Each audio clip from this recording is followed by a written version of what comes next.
네.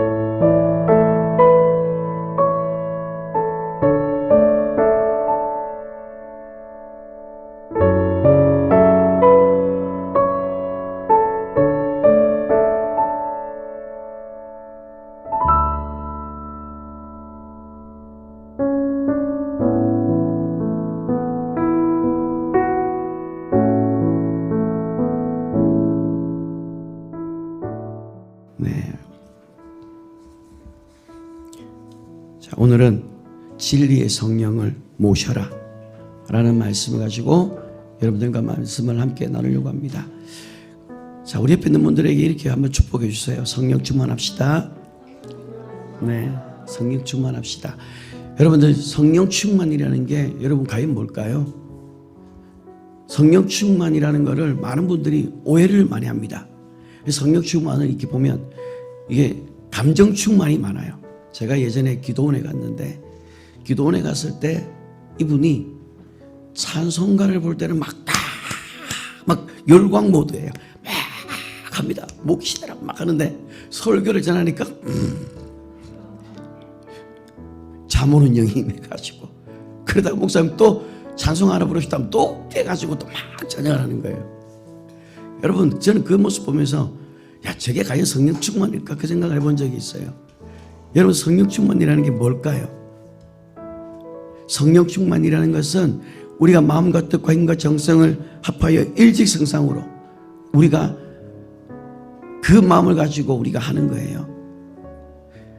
어떤 분들은 성령 충만이래 가지고 목회자가 그렇게 하지 마세요, 집사님 하면, 아니에요, 성령님이 그렇게 가르치지 않았어요 라고 하면서 그 지도리, 그 목회자가 명령하면, 이야기를 하면 그것을 거부를 해버립니다. 성령님께서 그렇게 말씀하지 않았다고. 그게 과연 성령 충만일까요? 그게 아니라는 거예요. 고린도전서 한번 보겠습니다. 고린도전서 14장 32절입니다. 자, 다 같이 읽겠습니다. 연하는 자들의 영은 연하는 자들에게 제재를 받나니. 자, 보세요. 연하는 자들은 교회에 덕을 세우는 건데, 이것도 성령의 사역 중에 하나인데, 그 교회 덕을 세우고 이 질서를 깨뜨리면서, 아니 성령께서 말씀하셨다면서 그것을 제재받지 않냐고 지 마음대로 하는 사람도 있어요. 근데 그걸 성령 충만이라고 그러면서 성령의 뜻을 따라간다라고 착각하는 분들이 있다라는 거예요. 그래서 이 연사역은 참 깔끔하게 해야 돼요. 교회 덕을 세우는 것이기 때문에 교회에 유익함을 줍니다. 그런데 이게 제재가 안 되니까 교회에서 예언하는 사역을 못하게 막아버리니까 어디로 갑니까? 기도원을 차려버려요. 그러면서 돈을 받고 예언해주는 점쟁이처럼 그렇게 변질이 돼버리는 거예요. 원래 교회 안에 예언은 참 좋은 겁니다. 그래서 교회가 덕을 세우고 교회 유익을 위해서 이게 예언이 필요한 거예요. 방언도 마찬가지입니다. 방언도 자기의 덕을 세우는 거거든요. 성령 충만이라는 것은 이 예언하는 자들에게 예언하는 자들의 영은 예언하는 자들에게 제재를 받는 것처럼 이 성령 충만도 그 질서를 따라 움직여야 되는 거예요. 자, 그런데 우리가 성령의 충만이라고 할 때요, 성령의 충만 중에는 두 가지가 있습니다. 하나는 뭐냐면 감동이 있고요, 하나는 내주가 있어요. 성령의 감동과 내주를 정확하게 구분하지 못하면 나의 신앙생활이 지금 감동을 하고 있는지 내주를 하고 있는지를 몰라요. 성령의 감동은, 이것도 성령 충만 중에 성령의 감동이 있습니다. 이 성령의 이 감동은 예언도 하는 것도 있고 환상도 봅니다. 그런데 이 성령의 감동은 구약 사람들에게 하나님께서 특별하게 자기의 일을 위해서 은사적인 측면으로 주신 것이 바로 성령의 감동이에요. 성령 충만 중에서 감동이에요. 그런데 내주라는 것은 성령 하나님께서 보혜사 성령님께서 예수라는 이름으로 우리 안에 내주하시면서 영원히 함께 가는 사역이에요. 그래서 성령의 감동과 내주는 엄청나게 달라요. 그런데 이걸 모르고 자기는 성령이 내주하지도 않았으면서 성령이 내주한 것처럼 신앙생활하는 사람도 있고요, 성령의 감동으로 신앙생활하면서 성령이 그것이 충만한 것이라고 오해를 하는 거예요. 자, 누가복음 한번 보겠습니다. 누가복음 1장입니다. 1장 15절. 누가복음 1장 15절입니다. 읽겠습니다. 이는 그가 주 앞에서 큰 자가 되며 포도주나 독한 술을 마시지 아니하며 모태로부터 성령의 충만함을 받아. 여기서 성령의 충만이 나오죠. 이 성령의 충만이 감동입니까? 내주입니까? 자, 내주라는 것은 성령님이 내 안에 들어오는 걸 말합니다. 감동이라는 것은 마치 외투를 걸쳐 입은 것인데, 제가 힌트를 드렸습니다. 구약의 사람들은 성령의 감동이고, 그리고 특별한 사람에게 일시적으로 하나님께서 자신의 일을 위해서 사용하는 은사적인 측면이에요. 자, 그러면 지금 누가복음 1장 15절에는 여기서 나오는 성령 충만이 감동입니까? 내주입니까? 67절도 한번 보세요. 누가복음 1장 41절 먼저 보겠습니다. 누가복음 1장 41절 다 같이 읽겠습니다. 엘리사벳이 마리아가 문안함을 들으매 아이가 복중에 있어 뛰노는지나 엘리사벳이 성령의 충만함을 받아. 여기 성령 충만이 나오죠. 이 성령 충만이 감동입니까? 내주입니까? 자, 그 다음에 67절입니다. 자, 67절 읽어볼까요? 그 붙인 사가랴가 성령의 충만함을 받아 연하여 이르되. 자, 여기서 성령 충만이 나오죠. 이게 감동입니까? 내주입니까? 예. 자, 제가 힌트를 아까 드렸잖아요. 구약시대는 성령의 감동이었다고. 자, 그러면 침례 요한도 뭐예요? 성령의 감동입니다. 엘리사 뭐죠? 성령의 감동입니다. 다윗도 성령의 감동이에요. 자, 그런데 고린도전서 12장을 한번 또 먼저 보고 내주를 살펴보겠습니다. 고린도전서 12장 3절 다 같이 읽겠습니다.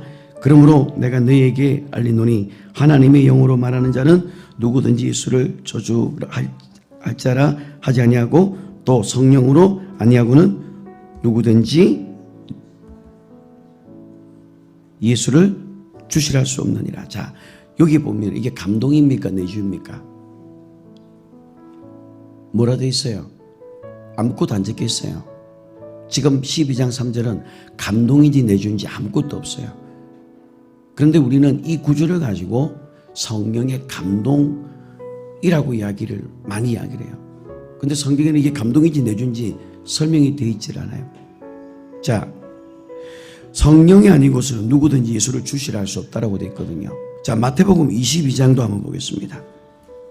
마태복음 22장 43절. 자, 이거 읽어보겠습니다. 이르시되 그러면 다윗이 성령에 감동되어 어찌 그리스도를 주라 칭하여 말하되. 자, 지금 다윗이 성령의 감동이라고 되어 있죠. 내주가 아니라 감동이라고 되어 있어요. 그러니까 구약시대 때는 성령의 감동으로 그리스도를 주라고 고백을 했던 거예요.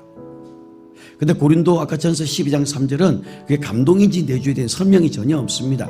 그냥 우리가 그것을 그냥 감동으로 그냥 해석을 해버린 거예요. 근데 성경에는 12장 3절에는 고린도전서 12장 3절은 그게 된 내용이 없어요. 그러니까 우리는 성경대로 믿어야 됩니다. 성경 말하는 대로. 자, 그 다음에 마태복음 아까 22장에도 아까 그래 되어 있죠. 다윗이 성령의 감동이 돼요. 자, 그러면 시편 51편을 한번 봅시다. 시편 51편 11절. 자, 시작. 나를 주 앞에서 쫓아내지 마시며 주의 성령을 내게서 거두지 마옵소서. 자, 지금 이게 그죠? 성령의 감동의 내주예요. 성령의 감동이었기 때문에 구약시대 때는 죄를 지으며 성령님이 떠나버립니다. 지금 이 다윗은 자기 장인어른을 봤잖아요. 사울 왕을 봤잖아요. 사울도 성령의 감동에 대해 예언했거든요. 근데 그 사울 왕이 주의 성령이 떠나버립니다. 죄를 지어버리니까. 그리고 뭐가 들어왔죠? 하나님이 부리신 악신이 들어와 버려서 그 사울 왕을 잡아버립니다. 그리고 나중에는 자살하잖아요. 그죠? 다윗 왕은 주님의 성령이 있다가 떠나가는 것을 사울 왕을 보았고 또 자기에게도 성령이 있다가 떠나는 것을 두려워했기 때문에 주님의 성령이 내게서 떠나지 않게 해달라고 했던 거예요. 이거는 구약 성도들이 말하는 거예요. 그러니까 우리가 찬양 중에 정결한 마음 주시옵소서, 사실 이 찬양은 신약의 성도들, 새 언약 아래에 있는 성도들에게는 맞지 않는 노래예요. 오늘날 우리들은 성령님이 우리 안에 모시게 되면 우리 안에 성령님이 내주한 결과로 방언을 말하면서 나중에 우리가 성령님을 거역하거나 우리가 해방하거나 성령님을 모시지 않으면 어떻게 되냐면 성령님이 소멸돼요. 소멸될 뿐이지 성령님은 떠나지 않아요. 그런데 구약시대 때는 성령이 내주한 적이 없기 때문에 그냥 성령이 외투를 감동을 하고 하나님께서 특별하게 은사적인 측면에서 하나님께서 줬기 때문에 죄를 지으면 얼마든지 떠날 수 있었다라는 거예요. 자, 아모스를 한번 보겠습니다. 아모스 7장 14절과 15절 읽어보겠습니다.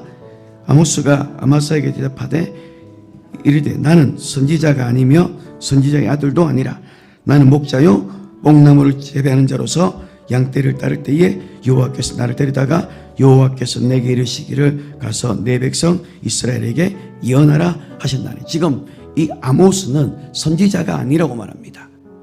그래서 성령의 감동으로 예언을 하면서 이스라엘에 대한 저주를 대언하게 만들었어요. 그리고 7일이 지난 이후에는 원래의 모습으로 돌아갔던 거예요.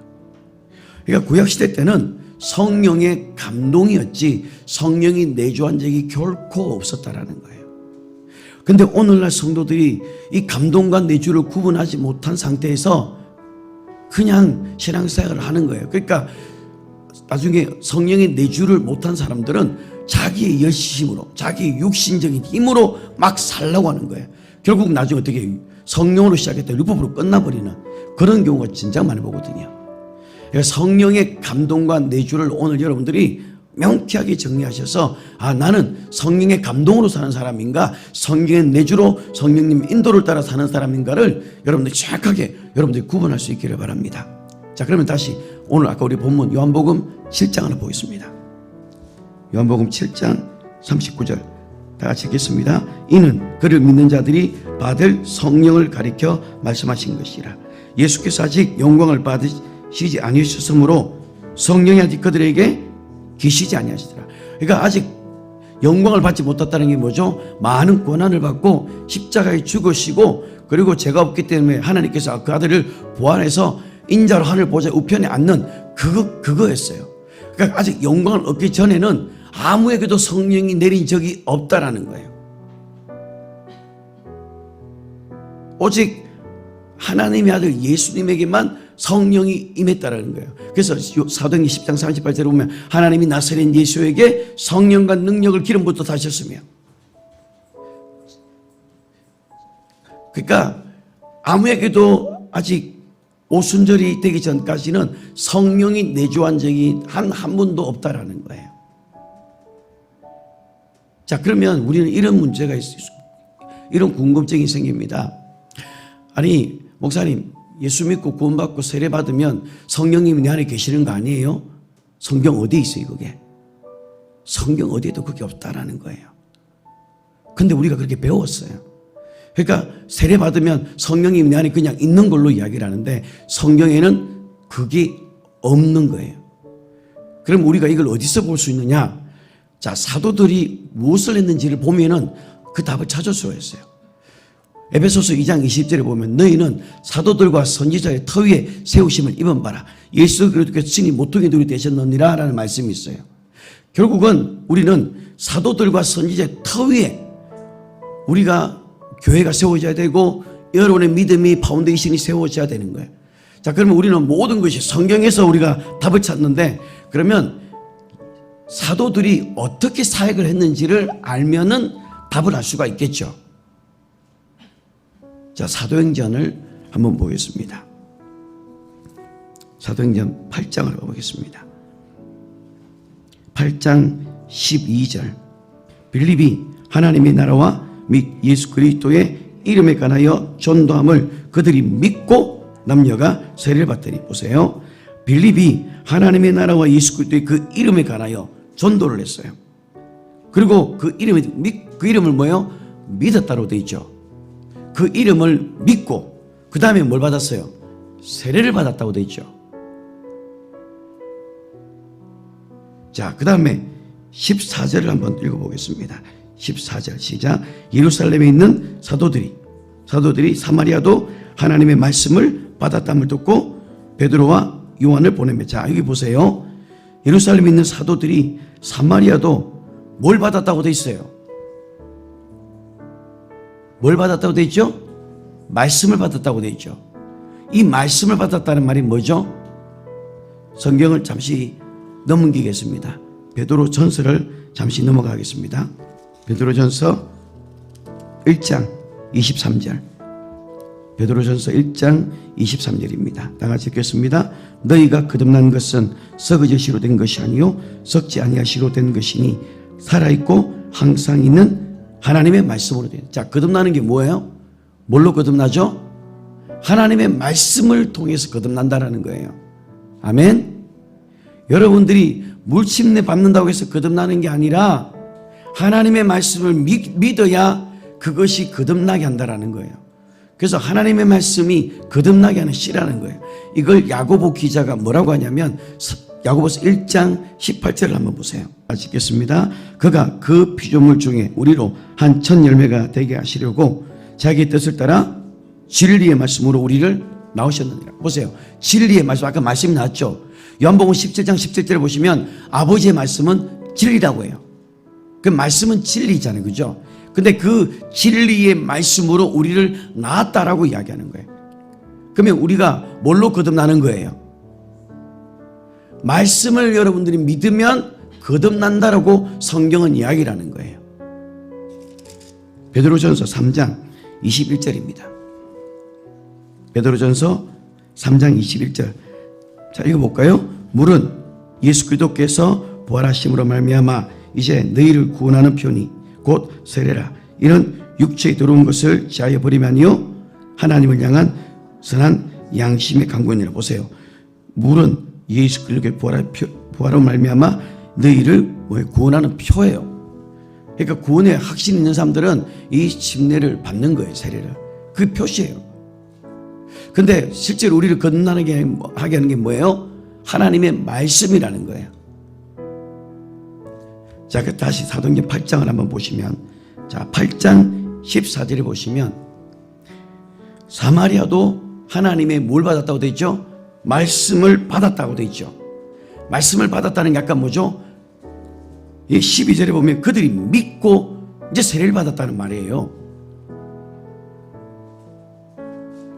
하나님의 말씀을 내가 믿고, 이 말은 거듭났다라는 거예요. 자, 그런데 이 말씀을 듣고 이제 베드로와 요한을 보내는데, 자, 15절 16절 한번 읽어보겠습니다. 그들이 내려가서 그들을 위하여 성령 받기를 기도하니 이는 아직 한 사람에게도 성령 내리신 일이 없고 오직 주 예수 이름으로 세례만 받을 뿐이더라. 자, 보세요. 세례만 받았다고 되어 있죠. 믿고 세례를 받았어요. 거듭나고 이제 물침례를 받은 거예요. 물세례를 받은 거예요. 그런데 아직 뭐가 아직 임하지 않았다는 거예요. 아직 그들에게 성령이 임했어요? 안 임했어요?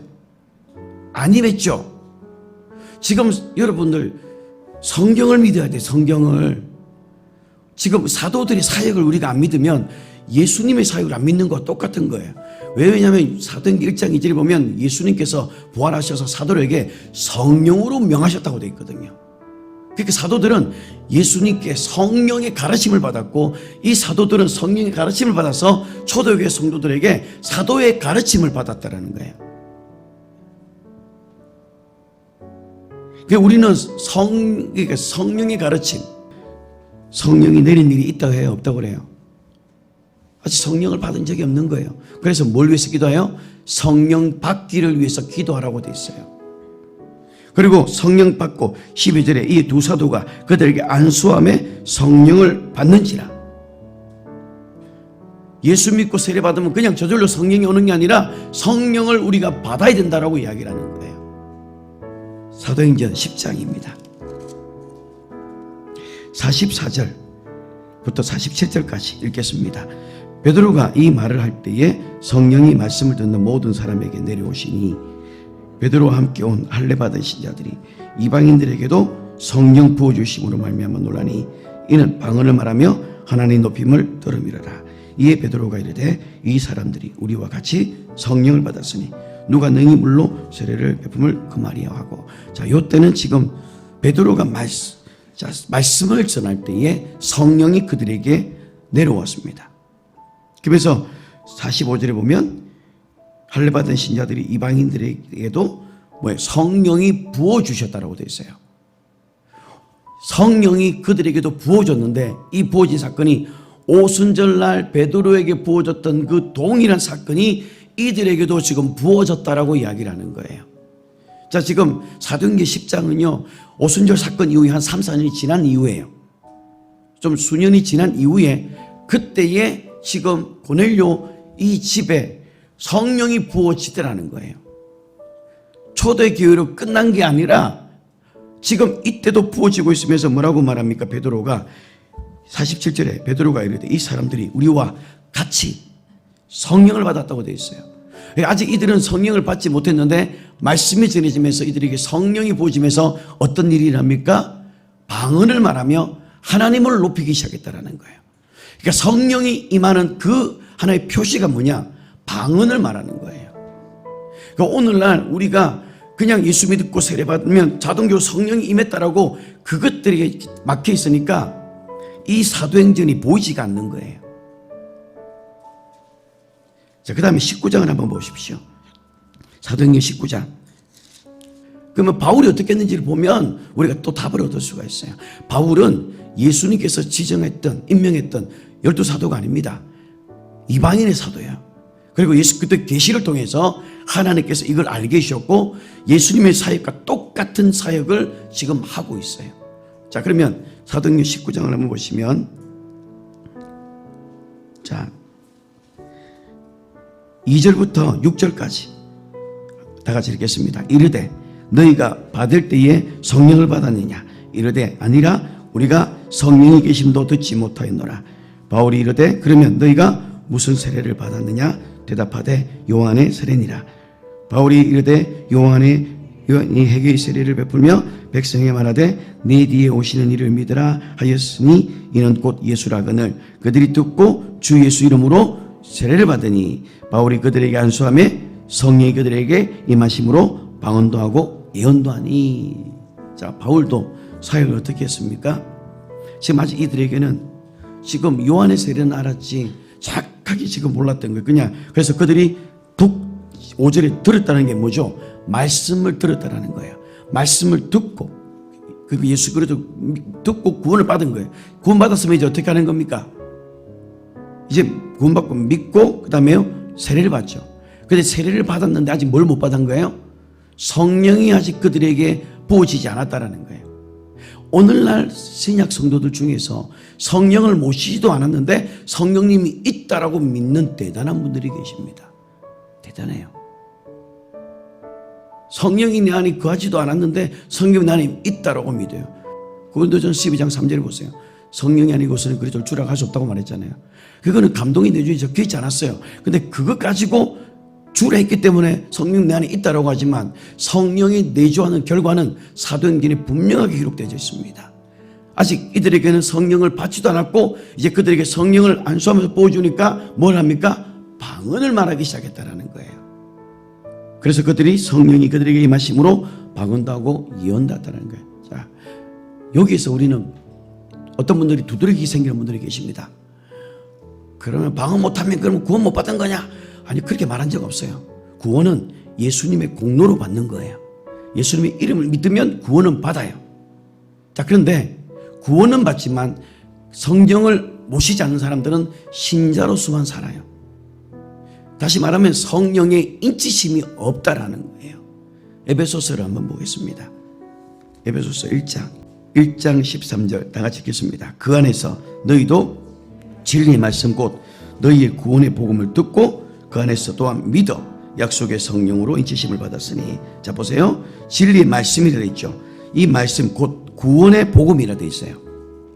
말씀을 듣고 믿어야 거듭난다라고 말하는 거예요. 지금 이게 바울도 지금 똑같이 이야기하고 있죠. 그 다음에 듣고 그 다음에 그것을 믿고 그 다음에 뭐 있죠? 성령의 인치심을 받아야 되는 거예요. 우리가 성령의 인치심을 받지 않게 되면 어떤 문제가 생기냐면 교회 생활을 하다 보면 시험이 옵니다. 너무너무 시험이 와서 교회를 가기 싫어요. 그래서 어떤 극한 상황이 오면요, 영적 생활을 포기를 하게 만들어버려요. 나 교회 안 갈 거다 하면서, 교회만 가는다 하면서. 성령의 내주가 없을 때는 이렇게 되는 거예요. 성령의 인치심이 있으면 성령님께서 그것을 증거해 주신다라고 이야기하거든요. 그러니까 말씀을 믿고 그 다음에 뭘 받아야 돼요?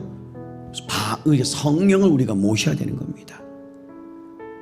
성령을 모실 때에, 성령을 모시게 되면 성령께서 우리에게 선물로 방언을 주신다 했거든요. 그래서 마가복음 16장 15절부터 20절까지 보면 또 이르시되 너희는 온 천하에 다니며 만민에게 복음을 전파라. 믿고 집 내려만 사람은 구원을 받을 것이요 믿지 않는 사람은 정죄를 받으리라. 믿는 자들에게는 이런 표적이 따르니 곧 그들이 내 이름으로 귀신을 쫓아내고 새 방언을 말하고. 예수님이 올라가시면서 유언같이 말했어요. 여러분, 사람이 죽어도 죽기 직전에 유언을 남기면 아무리 불효자라도 그 유언을 지키려고 하는 게 사람이에요. 하물며 영원하신 하나님께서 이 땅에 유언을 남기고 올라가면서 너희가 믿는 자들에게 이런 표적에 따르니 네 이름으로 귀신을 쫓아내고 새 방언을 말할 것이다. 그렇게 남겨놓았는데 방언은 끝났다. 이제 은사는 끝났다. 초대교로 끝이 났다. 이거는 뭐예요? 예수님의 그 유언을 멸시하는 거예요. 무시하는 거예요. 그것은 하나님의 말씀을 공경하지 않는다라는 거예요. 성령의 내주가 있는 사람들은 매 순간마다 그분의 주권을 인정하게 돼 있어요. 근데 신자로서 살면요, 어려움이 오면 예수를 믿다가 그냥 가버려요. 사도행전 한번 보세요. 사도행전 1장 25절 한번 보세요. 사도행전 1장 25절 다 같이 읽겠습니다. 봉사와 및 사도의 직분을 대신할 자인지를 보이옵소서. 유다는 이 직무를 버리고 제 곳으로 갔나이다 하고. 자, 지금 이 가룟 유다는 아직 성령이 내주를 하지 않고 성령의 감동으로 사역을 했어요. 그래서 예수님께서 제자들에게 위임을 했어요. 그래서 귀신을 쫓아내고 병자를 고치는 이 사역을 위임해서 그 권능으로 사역을 했던 거예요. 그런데 아직 그들에게는 권세는 없었습니다. 그래서 이 가룟 유다는 그 성령의 감동으로 그 권능으로 이 사역을 했지만 내주를 한 적이 없기 때문에 그냥 예수를 팔아버리고 가버렸던 거예요. 성령의 인치심을 받지 못하게 되면 여러분들이 신자로서만 딱 머물러 있는 거예요. 그래서 고난이 왔을 때 영적인 어떤 문제가 오면 버릴 가능성이 아주 높아요. 하나님이 나한테 해준 게 뭐가 있느냐고, 하나님이 살아있으면 나한테 뭘 해주냐고, 이런 식으로 막 하나님에 대해서 막 대적하는 그런 일들이 일어나게 된다라는 거예요. 그래서 바울은 고린도전서 1장을 한번 보세요. 1장 2절. 고린도전서 1장 2절에 보시면 고린도전서 1장 2절 읽어볼까요? 고린도에 있는 하나님의 교회 곧 그리스도 예수 안에서 거룩하여지고 성도라고 부르심을 받은 자들과 또 각처에서 우리의 주 곧 그들과 우리의 주 되신 예수 그리스도 이름을 부르는 모든 자들에게. 자, 여기 보시면 두 가지가 나옵니다. 하나는 성도라고 부르심을 받은 자들이 있고, 그 다음에 그냥 우리의 주 되신 예수 그리스도 이름을 부르는 자. 뒤에는 신자입니다. 예수 그리스도 주라고 부르기 때문에 구원을 받아요. 그러나 아직 뭐가 안 된 거예요? 성도가 안 된 거예요. 성령의 인치심을 받지 못한 거예요. 그러니까 어려움이 올 때, 혼란이 올 때 타락해버리고 나 예수 믿었다면 교회 다녔더래요. 근데 그분들은 성령의 내주가 없는 분들이에요. 그냥 성령의 감동은 있을지 모르지만 내주는 없었다라는 거예요. 그 다음에 1절에 보시면 하나님의 뜻을 따라 그리스도 예수의 사도로 부르심을 입은 자들이 있어요. 물론 바울과 형제 소스테네도 있지만 보면 교회 가운데 보면 사도적인 권능이 임한 사람이 있어요.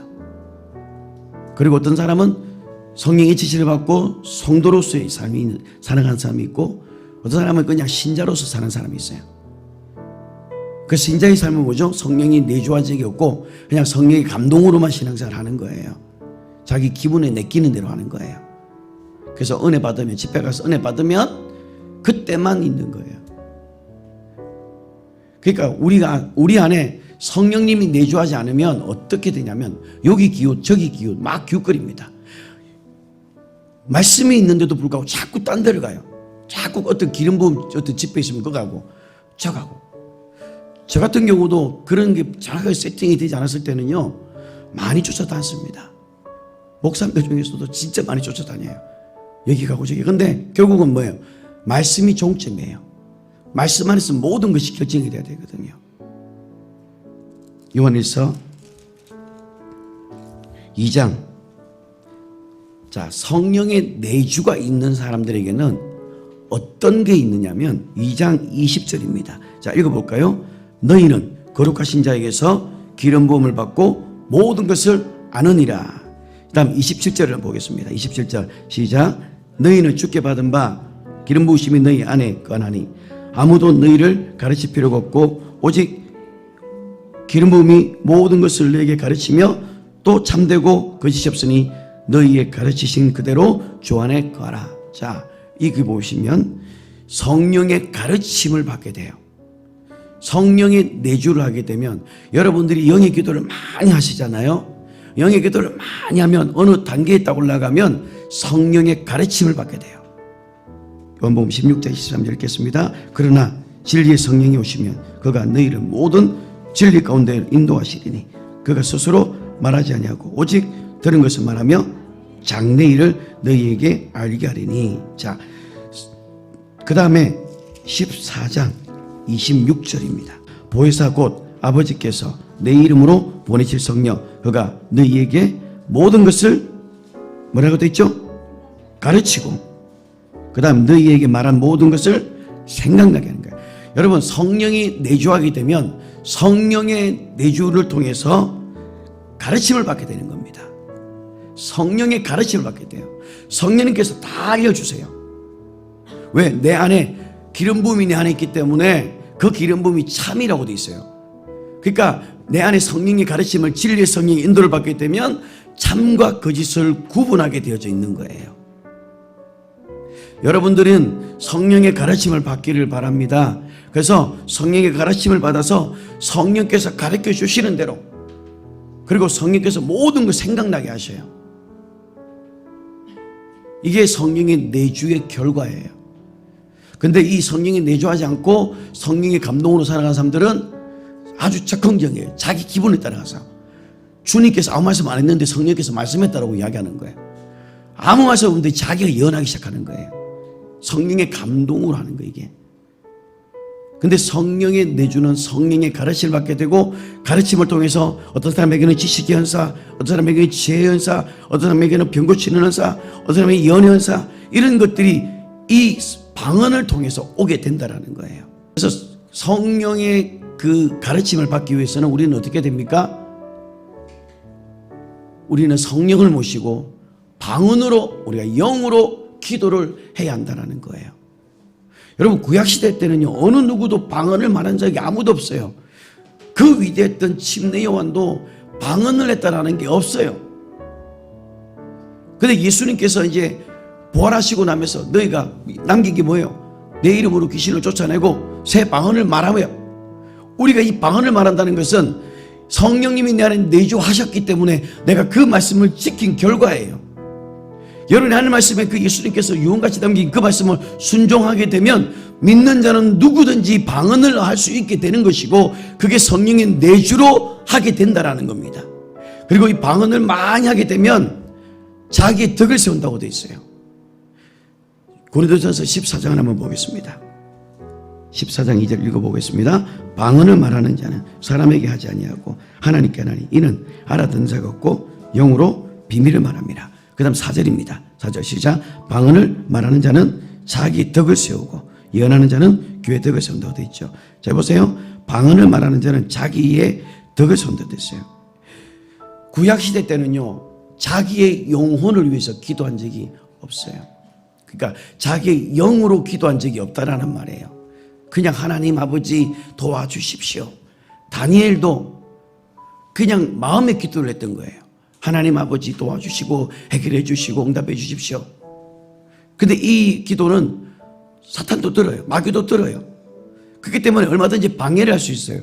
그러나 방언으로 기도하는 것은, 영으로 기도하는 것은 못 알아듣기 때문에, 하나님께 비밀을 말하는 것이기 때문에 이 영의 세계에서 이 귀신들은 이걸 못 알아들어요. 그렇기 때문에 어떻게 하는 게, 우리 막 혼란하게 만드는 거예요. 머릿속에 막 잡다한 것 떠오르게 하고 기도하지 못하게 한다는 거예요. 이 기도의 세계로 들어가지 못하게 하는 거예요.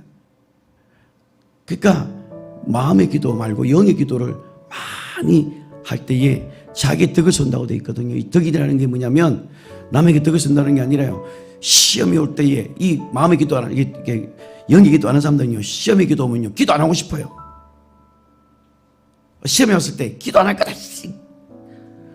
용서도 안 돼요. 아무것도 안 돼요. 근데 영의 기도를 할 때에 내 안에 있는 자기의 영혼을 위해서 막 건축하고 있기 때문에 막 영의 기도를 막 하기 시작하면 이해되지 않는 상황이 이해가 되고, 용서하지 못한 사람이 용서가 되고, 시험에 들다가도 그것 때문에 영의 기도를 통해서 시험에 들지 않게 빠져나오게 된다는 거예요. 그래서 이 영의 기도는 아주 영적으로 여러분의 생활을 유익하게 한다는 거예요. 근데 이게 뭐예요? 성령이 내 안에 모시게 되면 누구나 말할 수가 있게 한다는 거예요. 오늘날 신약 성도들, 약속을 받은 우리들은 성령님 환영합니다, 모셔드립니다, 환영합니다, 내가 방언을 말하기를 원합니다, 이 시간 임하여 주시옵소서라고 하면 믿는 자들 누구에게나 주님께서 약속하셨기 때문에 그것을 여러분들이 기도하면 누구든지 방언을 말하게 된다는 거예요. 그 방언을 말하게 되면 여러분들이 시험이 올 때에 강력하게 기도하면 시험이 물러갑니다. 강력하게 기도를 하게 되면 짜증이 나고 분노가 일어날 때 여러분 영의 기도해 보세요. 그 분노가 사라져버립니다. 마음의 기도할 때 기도 안 나옵니다, 시험 들면. 그러나 내 영이 그냥 기도 안 되지만 내 영은 기도하는 거예요. 그러다 보면 풀리는 거예요, 이게. 물론 마음의 기도도 그런 효과도 있지만 영의 기도는 그 몇 배의 효과가 있어요. 그래서 이 영의 기도는 성령의 내주의 결과로 나타나게 되는 거예요. 그래서 성령의 또 뭐 성령이 내주하게 되면 또 뭐가 되죠? 성령의 가르침을 받게 된다라는 겁니다. 자, 고린도전서를 한번 보겠습니다. 고린도전서 2장 13절. 2장 13절 읽겠습니다. 우리가 이것을 말하거니와 사람의 지혜가 가르친 말로 아니하고 오직 성령께서 가르치신 것으로 하니 영적인 일은 영적으로 분별합니다. 자, 신령한 것은 신령하고 분별하는데 이게 뭐예요? 성령의 가르침을 통해서만 가능한 거예요. 그래서 15절에 보시면 신령한 자는 모든 것을 판단하나 자기는 아무것도 판단을 받지 않으니, 신령한 자는 모든 것을 판단하는 거예요. 이 판단이라는 것은 그 말씀을 하나님께서 깨닫게 해준다는 거예요. 고린도전서 2장 또 10절을 한번 보겠습니다. 고린도전서 2장 10절 읽어볼까요? 오직 하나님이 성령으로 이것을 우리에게 보이셨으니 성령은 모든 것 곧 하나님의 기쁜 것이라도 통달하시느니라. 성령을 통해서만 하나님의 그 뜻을 볼 수가 있다는 거예요. 성령의 그 가르침을 통해서만 하나님의 경륜, 비밀한 경륜을 볼 수가 있고 하나님이 영원전에 계획했던 것들을 보여지게 된다는 거예요. 근데 이 성령의 가르침이 없으면 그냥 인문적인 설교만 해요. 인물 설교하고 그리고 어떤 왕들 이야기하고 어떤 사람 이야기하는 거예요. 그래서 칼빈이 어떻고 웨슬리가 어떻고 철학자가 어떻고 이런 이야기를 하게 되는 거예요. 고린도 사도행전 17장을 한번 보십시오. 17장 18절 19절 사도행전 17장 18절과 19절을 읽겠습니다. 어떤 에피쿠로스와 스토아 철학자들도 바울과 쟁론할세 어떤 사람은 이르되 이 말쟁이가 무슨 말을 하고자 하느냐 하고 어떤 사람은 이르되 이방 신들을 전하는 사람인가 보다니 이는 바울이 예수와 부활을 전하기 때문이라. 그를 붙들어 아레오파고에 가며 말하기를 내가 말하는 이 새로운 가르침이 무엇인지 우리가 알 수 있겠느냐. 자, 성령의 가르침이 없으면 다른 것들이 우리에게 들어옵니다. 지금 이걸 뭐라고 하냐면 철학의 영이 들어와요. 철학의 영이 들어오게 되면 날마다 새로운 것들을 찾아다니는 거예요. 오늘날 교인들이 뭐 새로운 거 없나? 뭐 새로운 거 없나? 아니 말씀이 있는데, 말씀이 새로운 건데, 말씀 안에 모든 걸 찾을 수 있는데 말씀은 제껴놓고 새로운 것이 없을까? 어떤 새로운 집회는 없을까? 어떤 새로운 건 없을까? 자꾸 찾아다니는 거예요. 말씀이 답입니다. 아멘. 말씀이 답이고 그 성령의 가르침을 통해서 말씀을 보면 말씀이 꿀과 같이 다는 거예요. 하나님의 이 엄청난 것들을 보면서 우와, 하나님 대단하시다. 감동할 수밖에 없는 거예요. 이게 대단하다는 것을 느낄 수밖에 없는 거예요. 그리고 그 사역에 내가 동참하고 있는 것에 어마어마한 여러분 이 행복감을 느끼게 되는 거예요. 목사이기 때문에 하나님 사역을 하는 게 아니라 하나님의 사람이면 누구나 이 사역을 다 할 수 있어야 되는 거예요. 믿는 자들에게는 이런 표적이 따른다고 했지 어떤 특정한 사람에게 표적이 따른다는 게 아니에요. 믿는 자면 누구든지 그 표적이 따라오게 된다라는 거예요. 아멘. 믿는 자들이면 뭘 해야 돼요? 귀신 쫓아내고 그 다음에 새 방언을 말하는 거예요. 믿는 자들이면 하는 거예요. 그리고 20절에 보면 따르는 표적으로 말씀을 확실히 증가하는 거예요. 여러분 하나님이 살아계심을 뭘로 증가하시겠습니까? 자, 갈라디아서를 보고 이제 말씀을 정리를 하도록 하겠습니다. 5장 22절부터 24절까지 읽겠습니다. 오직 성령의 열매는 사랑과 희락과 평과 오래 참음과 자비와 양성과 충성과 온유와 절제니 이 같은 것을 금지할 법이 없느니라. 그리스도 예수의 사람들은 육체와 함께 그 정욕과 탐심을 십자가에 못 박았느니라. 자, 여기 보면 성령의 열매가 뭐냐면 내주로 나타난 결과예요. 성령의 내주를 통해서 나타나는 결과가 뭡니까? 사랑입니다. 여기서 어떤 사랑입니까? 요한복음 15장 12절을 한번 보세요. 내 계명은 곧 내가 너희를 사랑한 것 같이 너희도 서로 사랑하라 하는 이것이니라. 성령의 내주로 인해서 우리가 서로 사랑하게 된다라는 거예요.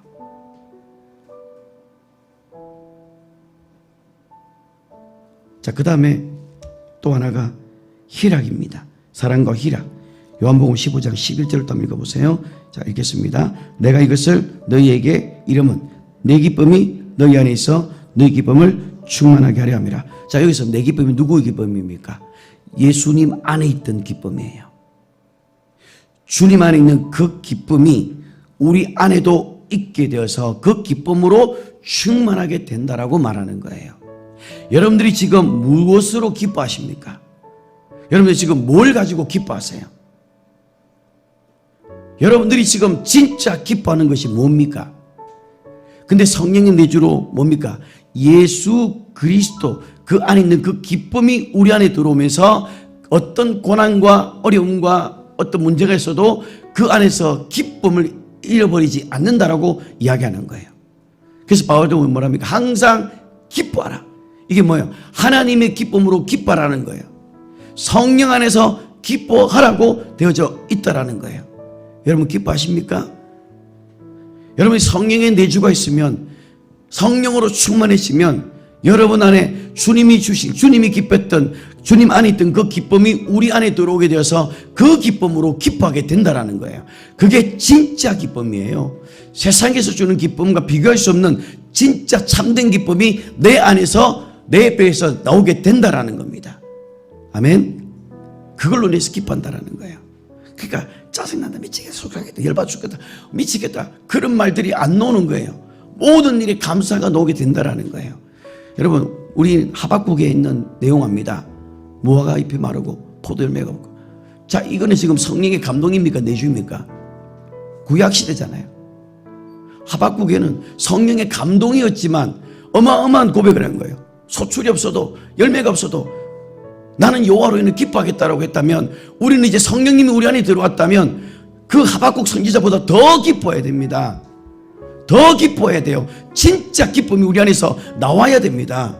성령의 감동으로 저렇게 기뻐했다면 오늘날 성령이 우리 안에 내주한 사람들은 그보다 더 기뻐하면서 살아갈 수가 있어야 되는 겁니다.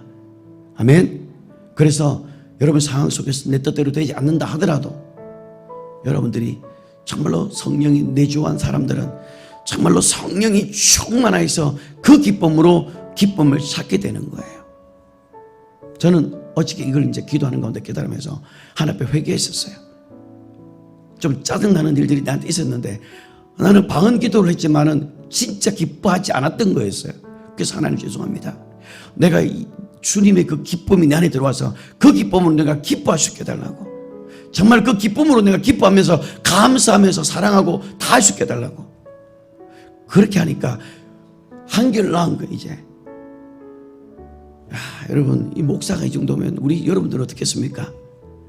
그러니까 성령의 그 내주를 우리가 기억하시면서 여러분들이 진짜 방언을 하며 성령의 내주가 되면 이것들이 맺힐 수 있도록 여러분들이 잘 보셔야 돼요. 내 삶 가운데 사랑과 희락과 그 다음에 화평이 뭡니까? 온유함입니다. 온유한 거. 막 분노를 치밀어 오르고 막 화를 내는 그게 아니라 온유함이에요. 그 온유함이 내 안에서 나와서 성령께서 주는 그 온유함으로 온유하다는 거예요. 그 다음에 또 뭐 있죠? 오래 참는 거예요. 오래 참는 거. 옆에 있는 분들에게 말씀하세요. 오래 참으세요. 잘 안 되죠. 고린도서 12장 12절에 보면 사도의 표가 뭐냐면 모든 참음과 표적과 능력과 그러니까 기사 표적과 성령의 능력이라고 이야기해요. 사도 바울조차도 사도의 표가 뭐냐? 모든 참음이라고 이야기해요. 기사 표적과 능력이 나타나더라도 그 앞에 뭐가 있는 거예요? 모든 참음. 이게 우리에게 갖춰야 될 덕목 중에 하나입니다. 나에게 기사 표적과 능력이 나타나면 뭐합니까? 참지 못하고 후룩하고 화를 내버리고 다 깨버리는데 우리는 그 사도의 표 정말로 모든 참음 이것이 성령의 그 내주에 인해서 나타날 수가 있다라는 겁니다. 그리고 자비와 양성과 충성과 온유와 절제 이런 것들이 전부 다 성령의 내주로 인해서 생기는 겁니다. 그런데 성령의 내주와 성령의 인치심을 받은 자들은 그리스도와 함께 고난을 받게 된다라고 로마서 8장이 이야기를 해요. 그래서 우리는 하나님의 자녀이기 때문에 예수 그리스도가 당했던 그 고난을 이 땅에 믿음 생활을 다 하면서 그 고난을 당하는 것을 우리는 즐겁게 여길 수가 있어야 되는 거예요. 내가 예수를 제대로 믿고 있기 때문에 내가 이 고난을 당하고 있구나. 근데 이 고난이 나에게 나중에 장차 내가 받을 상급이구나라는 생각을 하면서 여러분들이 그 고난을 기꺼이 우리는 할 수 있어야 돼요. 그래서 신약 시대에는 이제 바울이 뭐라고 합니까? 내 육체에 그 고난을 채운다고 이야기를 해요. 마찬가지로 우리의 육체에 예수 그리스도의 그 고난을 체험해서 예수님의 공생애를 사시던 것처럼 우리도 그 예수님의 공생애를 살아야 되는 거예요.